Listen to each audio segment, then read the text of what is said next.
Alors, quelques explications sur les anomalies de Bouguer. Donc l'idée c'est de faire des mesures de la pesanteur. Donc imaginons que ça soit la surface de la Terre.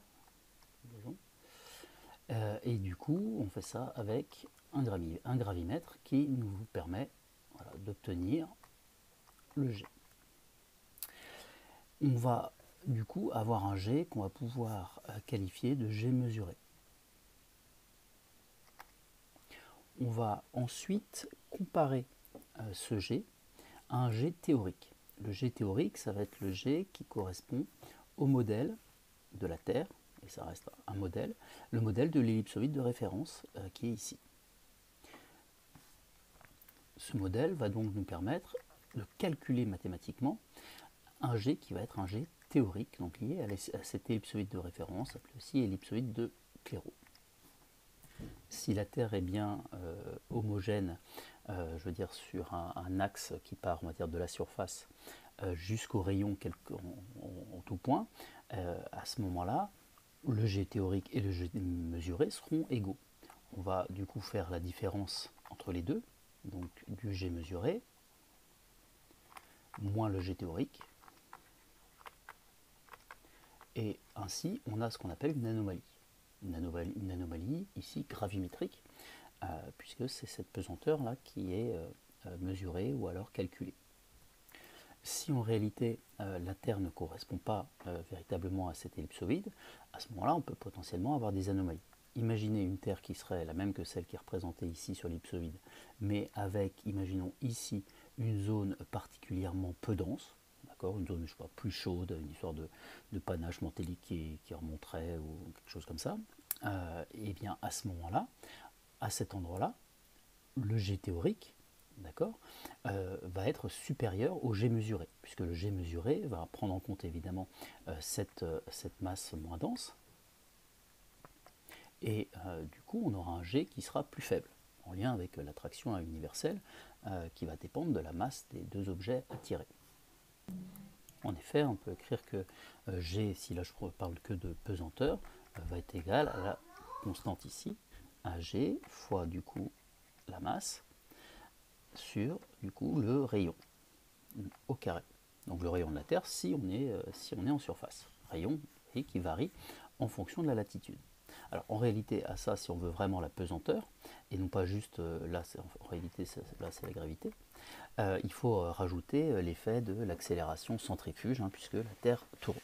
En tout cas, voilà, cette masse qui est présente ici va avoir un impact sur le G, ce qui fait que si ici la masse est moins dense, forcément on aura un G réel qui sera inférieur au G théorique, puisqu'il n'y a pas ici, dans notre modèle ellipsoïde, de masse moins dense ou plus dense à tel ou tel endroit.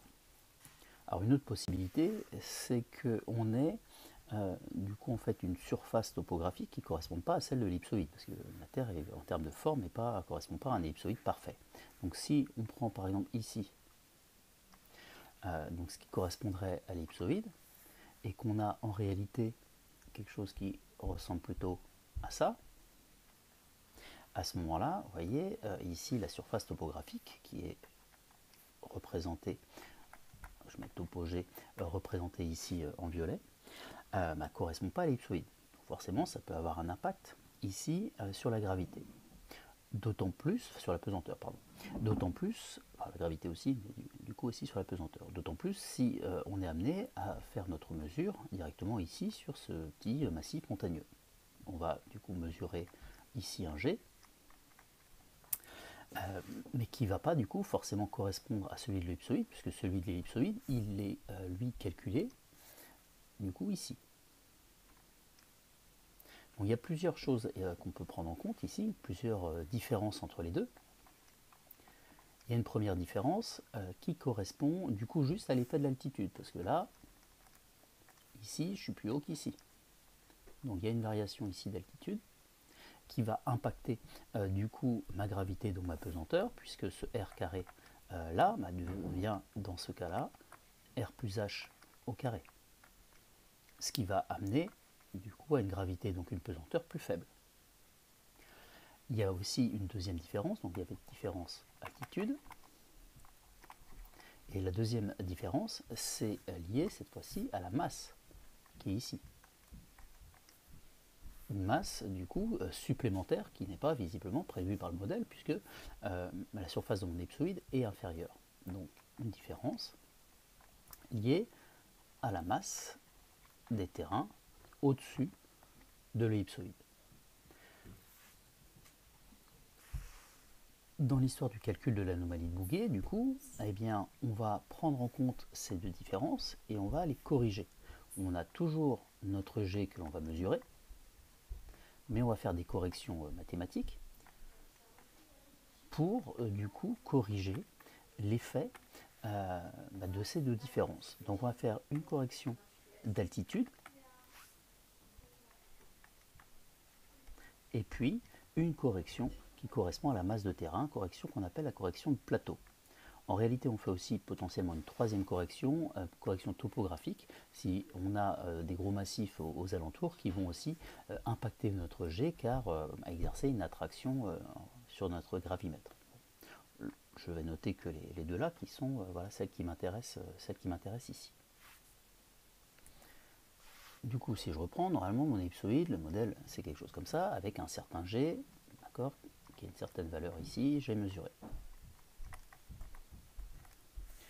En réalité, du coup, moi, je suis plus haut. Et en plus, j'ai des terrains, du coup, supplémentaires. Donc, je fais les corrections. Le fait d'être plus haut, normalement, eh bien, va impacter négativement, c'est-à-dire va faire baisser ici ma pesanteur. Et les terrains ici, au contraire, vont augmenter cette pesanteur. Donc, je vais faire l'ensemble de ces corrections et potentiellement la correction aussi topographique pour me ramener ici à un G, du coup qui est cette fois-ci, alors d'ailleurs je me suis trompé ici, hop, ça c'était G théorique, pardon, le G calculé, et ici c'est le G mesuré et corrigé.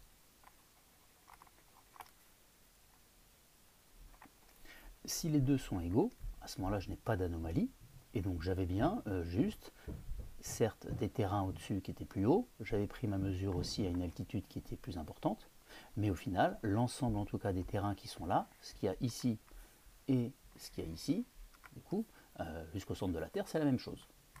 C'est pareil.